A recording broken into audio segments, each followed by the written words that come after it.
Welcome to the Alabama A&M Football Review. Highlights, features, and analysis with head coach Connell Maynor. Brought to you by Protective Life, Union Chapel Missionary Baptist Church, and University Kia.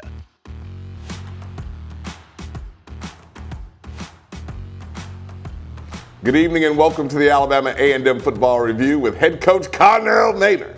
I'm your host, Ted Dixie. The Bulldogs journey to Mobile, Alabama for the Gulf Coast Challenge. And Coach, you gave Jackson State everything they wanted last night. Yeah, we did. We played well. I thought the guys' effort was tremendous. They really wanted to win the game. We wanted to win the game, and we gave it our best shot. You know, we had a great opportunity. We had an opportunity to make some plays, and didn't. They had a great goal line stand. We had some balls in the end zone that was overthrown. Had some guys open.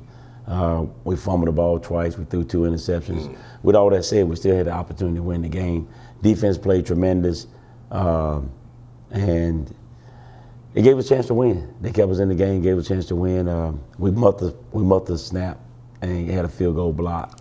Had a lot of opportunities. Guys played hard. Got to take your hats off to them. But again, we was playing the #1 defense in the nation and #1 in about every category. So they had something to do with those turnovers and those stops and those mishaps. So, but overall, we was pleased with the effort. We weren't pleased with the outcome. We don't like moral victories. Right. You know, when you play that hard and you got an opportunity to win, you want to win the game. And that's what we wanted to do last night. I had never been part of a post-game handshake in college, Coach, but just the respect that the Jackson State players were giving your student athletes was big. Yeah, I kind of figured they would do that because I kind of figured they kind of disrespected us a little bit. Well, wasn't respecting us, not disrespecting. Right. Wasn't respecting us because of last year's game and the score, and then us coming in on a 2-game losing streak and not having a very good record. I kind of thought they would like, oh, these guys ain't that good. And then they found out last night that, hey, these guys can play. And they pushed us to the limit. And with a break or two here, you know, it could have been a different story. I mean, the fumble, and that we thought we recovered. Our guys were saying we recovered. The referee told me that his feet was out of bounds. Well, he came from this way and dove on the ball. So after all the pushing, he might have got twisted around out of bounds, but when he recovered it, he was in bounds. And that was a huge play in the game. And, you know, I'm not blaming the refs. I'm just saying that situations like that could help change the football game. And our guys played hard and gave a great effort. You just want the children, as we say, to get an opportunity to win the game. Yeah, I mean, I want to be called fair. I want, you know, our guys put their pants on just like Jackson State's. They put their shoes on just like them. We prepare like them. And I just want to be called fair because I want to give them a fair shot. It's 10-7 at the end of the first quarter. There's a thought that had to be run through your head right now, confirming that all the work that you all did that week was being validated on that football field. Of course. I mean, we scored first, you know, and we knew we right where we wanted to be. You know, we was in control of the football game at that point. No doubt. And then they got 2 late scores right before the half, and they scored, and then we got the ball back, and we gave them the ball back with not a lot of time, and you know, with 10 seconds left from the 40-yard line, they throw a touchdown pass. Right. And you can't do that. You know, you got to play back, keep everything in front of you. They didn't have any more timeouts. If they catch the ball and play, the half is over with. They was kicking into the wind, so they wouldn't have had a chance to make a long field goal. Right. You can't get beat deep right there, and that's what we did. And so that kind of changed the momentum and gave them a 21-10 lead at half instead of 14-10. Yes. And so that was a huge play in the game. And that's what you're saying. We had opportunities, and when it's time to execute or make the right play, we didn't do it. We'll talk more about this later in the next segment. But when you get the opponent's starting quarterback to have to come out of the ball game, that changes your whole thought right then, I'm sure. Yeah, of course. Especially when you're talking about their quarterback is probably going to be the offensive player of the year, who's putting up great numbers, averaging over 300 yards a game, high 20s in touchdown passes. I think he had 27 coming into the game, 2,600 yards passing. he is what makes their offense go. And we was able to knock him out, I think, late in the third quarter. About midway through. Yeah, about midway through the third quarter. And, you know, I said it last night at the press conference. I think they played a part in why we was able to shut them out from then on. But again, our defense was flying around playing hard the whole game. And somebody asked me what was the difference. And I told them, I said the difference was when we play the defense call, we got a pretty good defense. Okay, the first half, we didn't play the defense calls. We gave up 2 blown touchdowns in coverage because we wasn't playing the call. And that's 14 points. They only had 21. So they came out and got a touchdown at the beginning of the third. Then they didn't do anything else. And the difference was we played the defense call. And when we do that, we got a good defense. So it's not rocket science. It's do your job for one play for 4 seconds. And when we do that, we're pretty good. When we don't, we average as grits. And you'll get a chance to see some of that action for the first half of the game of the Gulf Coast Challenge down in Mobile, Alabama. The Bulldogs versus the Jackson State University Tigers right here on the Alabama A&M Football Review with head coach Connell Maynor. Parker is 29 and learning to communicate again.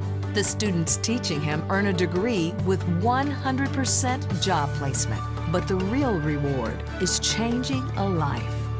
At Alabama A&M, it's a university where agencies actually go to recruit compassionate students who help themselves by helping others. Service is sovereignty at Alabama A&M University.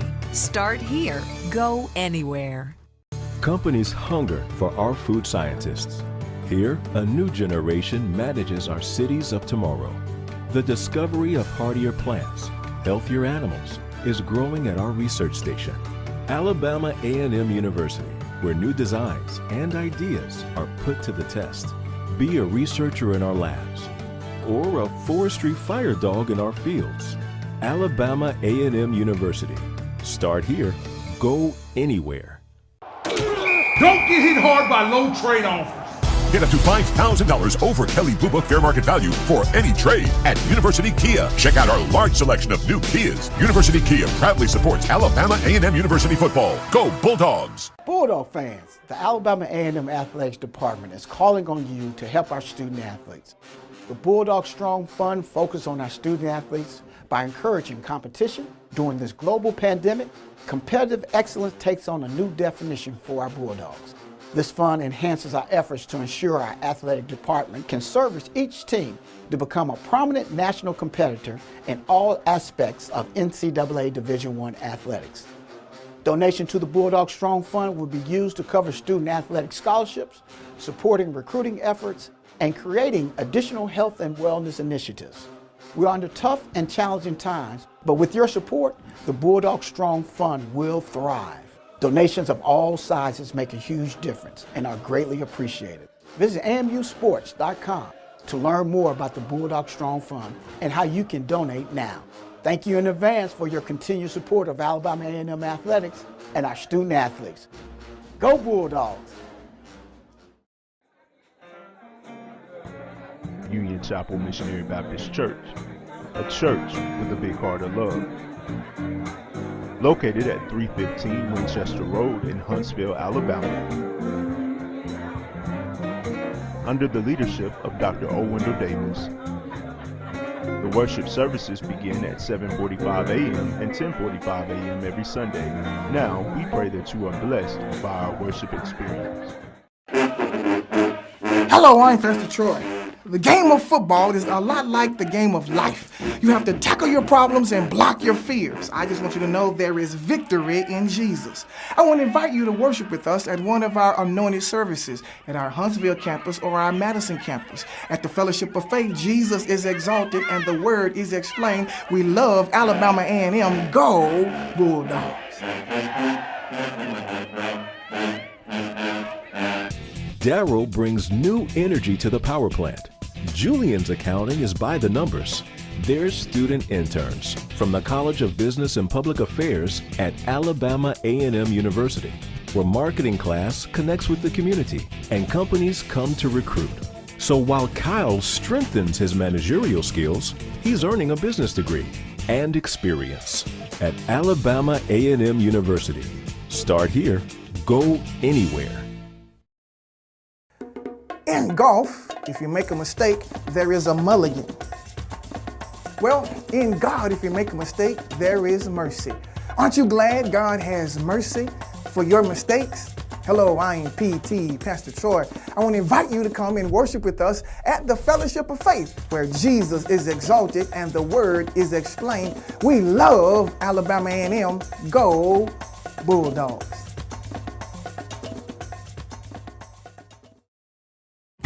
Engineering and science usually look like this, but our students build race cars from the ground up, explore wind tunnels, particle accelerators, and crystal growth. Our studies in cybersecurity and rocket propulsion have tech companies like Google and SpaceX recruiting at Alabama A&M University, with one of the highest percentages of women STEM graduates in the country.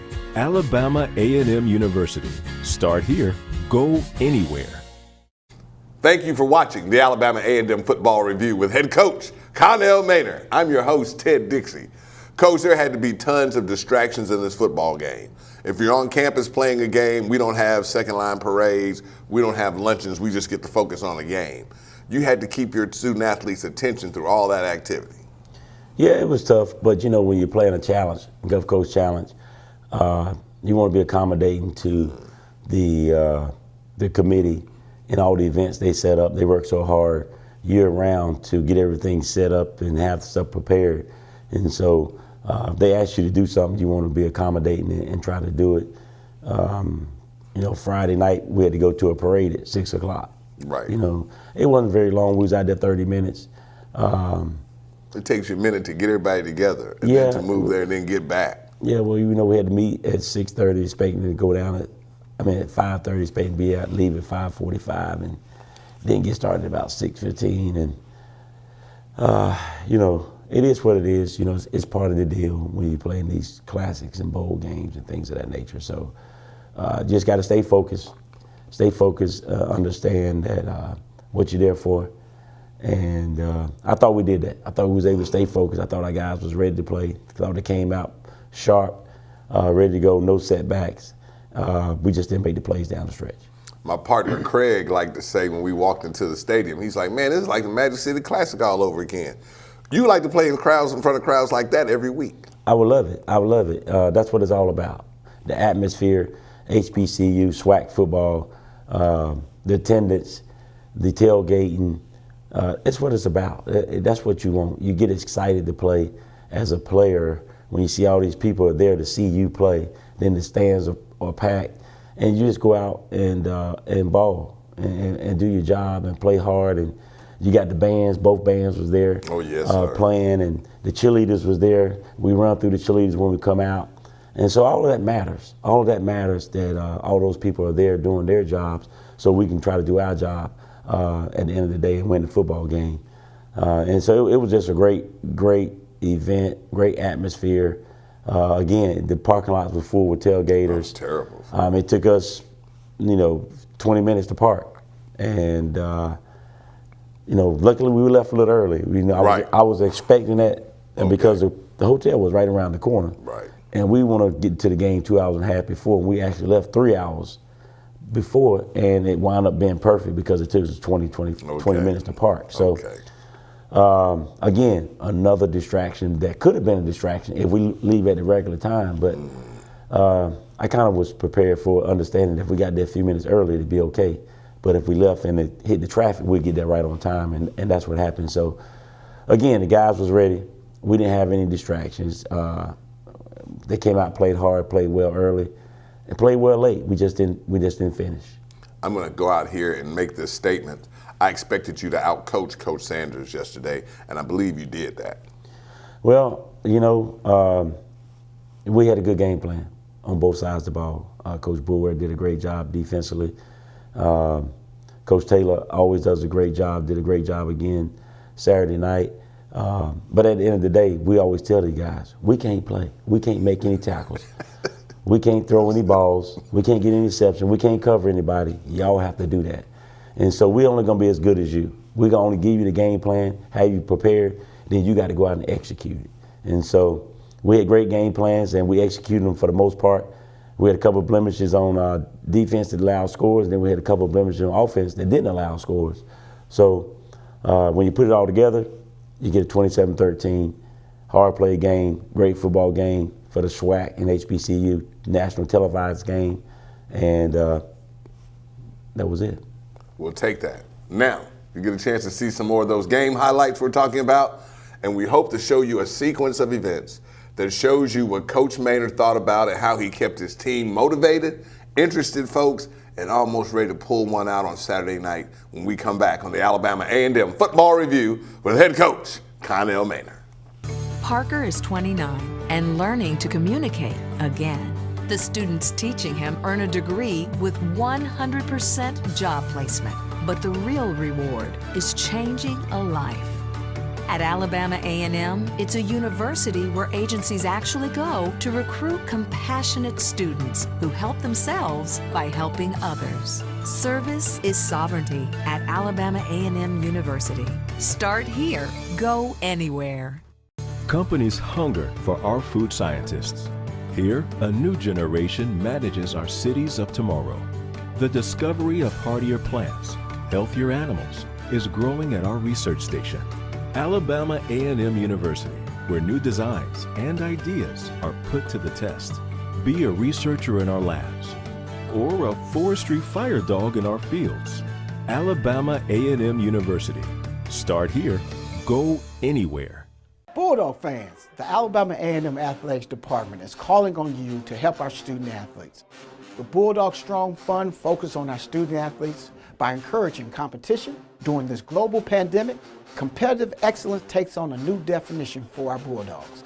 This fund enhances our efforts to ensure our athletic department can service each team to become a prominent national competitor in all aspects of NCAA Division I athletics. Donation to the Bulldog Strong Fund will be used to cover student athletic scholarships, supporting recruiting efforts, and creating additional health and wellness initiatives. We're under tough and challenging times, but with your support, the Bulldog Strong Fund will thrive. Donations of all sizes make a huge difference and are greatly appreciated. Visit amusports.com to learn more about the Bulldog Strong Fund and how you can donate now. Thank you in advance for your continued support of Alabama A&M athletics and our student athletes. Go Bulldogs!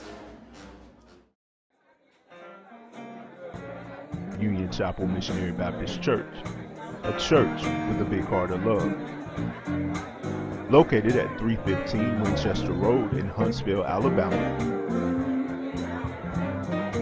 Under the leadership of Dr. O. Wendell Davis.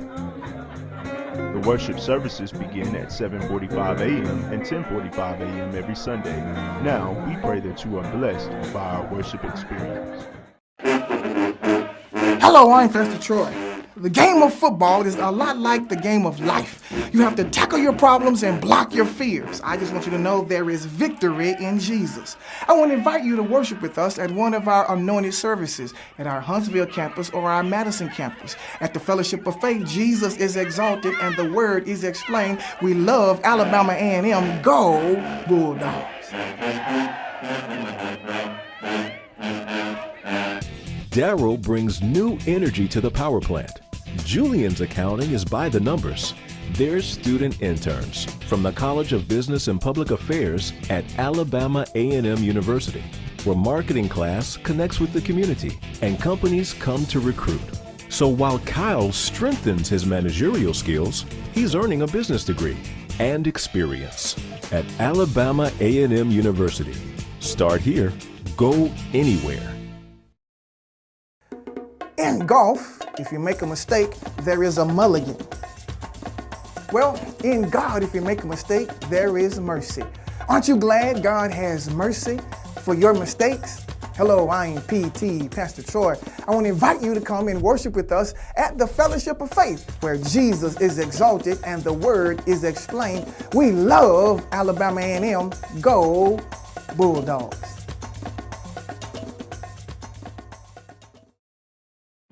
Engineering and science usually look like this, but our students build race cars from the ground up.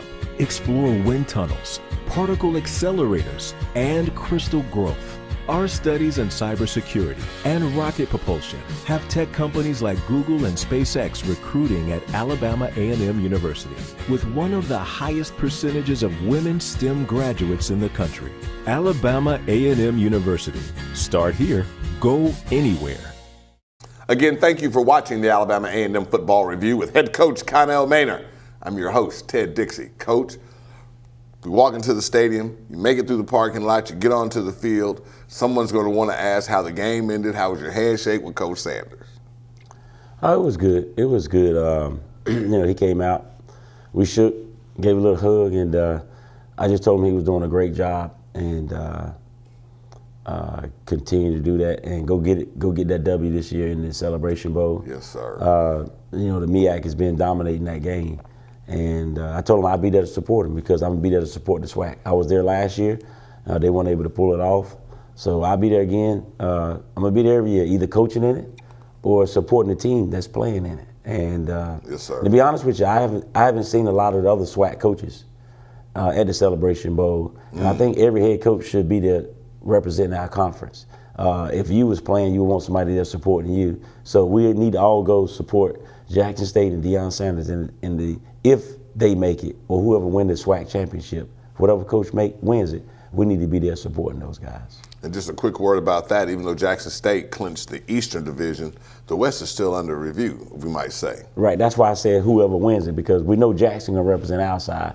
We don't know who's going to come from another side, and then they still have to play the championship game. So not assuming that Jackson's going to win, that's why I said whoever wins that game, all the SWAC coaches need to be there and have and support. In the MEAC, we actually had a head coaches meeting at the Celebration Bowl. That way, all of them was there. You'd be supportive. Show up and get fined, right? Yeah, I mean, it's just do the right thing. You know what I'm saying? Do the right thing. You know what's right. Like I tell my players, right from wrong, do what's right. Coach Sanders has a decision to make, or had some issues during the ball game. When your starting quarterback goes out, that has to change your strategy. Yeah, most of the time it does. Very few times can you just run exactly what you want to run when you change quarterbacks, the starter and the backup. You can stay similar to running stuff, but most of the time it's watered down. The backup can't run the complete system the way the starter has been doing it. In our case, we play two quarterbacks most of the time. And what we do is we run everything we run, but we run a few more running quarterback runs with Xavier in than we would Quincy, because he's a little bit better runner than Quincy. So in their case, you talking about the player of the year, a guy that throws over 300 yards a game, 20-something touchdowns, completion percentage in the 70s, potentially the player of the year. That's huge to replace that guy. And then you bring in a backup that really hasn't played a lot of snaps this year.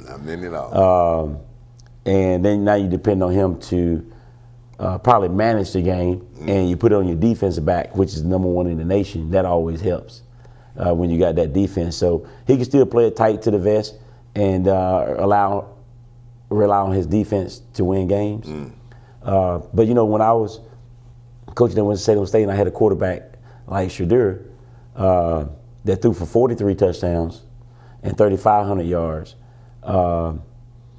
He didn't play in a lot of fourth quarters, and he missed about 5 third quarters because once I got the game out of reach, I put the other quarterback in and started letting him get ready just in case something did happen and he had to play. And so, that's something the NFL never does. Right. The NFL never takes out their starting quarterbacks. The guy that's getting paid all the money that your franchise sits on, that if he get hurt, nobody wants to come to the game or watch the game. You leave him in the whole game. I never understood that. I never understood why the NFL keep their starting quarterbacks in the whole game. I guess that's why I ain't coaching in the NFL. And now next, so after that part, Coach, we have to exchange because our starting quarterback goes down too. We're in that position.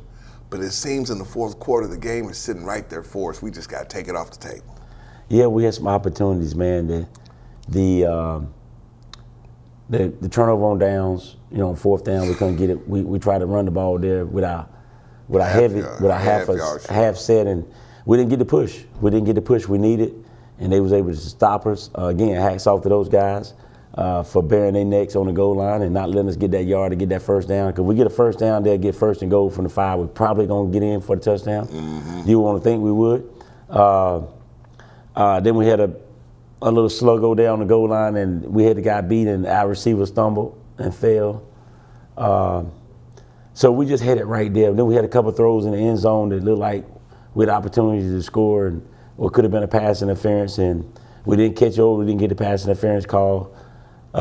It just felt like we was going to score, and it's going to be a one-possession game. We was going to have a chance to win that football game. Yes, sir. And we never could get the score. So, again, hats off to those guys for not letting us score because that's their job, is not let us score, and our job is to score. And they did a better job at it than we did. Now let me lead you into the Bulldogs' final game against Texas Southern University. That kickoff is 1 o'clock Saturday, Coach? I don't know for sure, Ted. Got to be 1 o'clock. It's a Saturday game later in the season. It's Senior Day. And you will see why I ask about Senior Day so much and why I ask you all to be there. Because those student athletes, when you see a game like last night, when you see kids walking around limping when we get off the bus, they have to go to treatment. They still have to go to class. You come on out this Saturday, 1 o'clock, and even if the game's at 10, please be there just to say goodbye to our seniors. Correct. It's Senior Day. It's big for those guys. They can always remember this day. Always. They can always remember this day, this game. It's Senior Day, and we want to send these guys out on top. We got a very good team in Texas Southern who they won again last night, and they got a very impressive offense and a quarterback that can put up points, and their defense is playing good. They played Jackson last week, and it was one possession game late in the third quarter. It was 21-14 in the third quarter, and Jackson was up 21-7 at the end of the first quarter. So late to be 21-14 at the end of the third quarter, or late in the third quarter, they was playing well, and then the game kind of got away. Jackson got some late scores and wound up beating them like 41-14. But the game was way closer than that. It's a good football team. They playing well, and they're gonna come in here trying to beat us. We got to be ready to play. We'll be in today watching this tape and getting in the treatment room, get out on the field, get the kinks out, and then we got to get ready and get prepared for a real, very much improved Texas Southern football program. And that will do it for this week's edition of the Alabama A&M Football Review with head coach Connell Maynor. See you Saturday afternoon, Lewis Cruz Stadium for Senior Day. Texas Southern comes to town. Kickoff is set for 1 o'clock p.m. And also the game will be heard locally on 90.9 FM WJAB. Thank you again for watching. Have a good night. Bulldog fans, thank you for joining us today for the Alabama A&M University Football Review. Bulldog faithful, we encourage your support and participation. Until next time, go Bulldogs!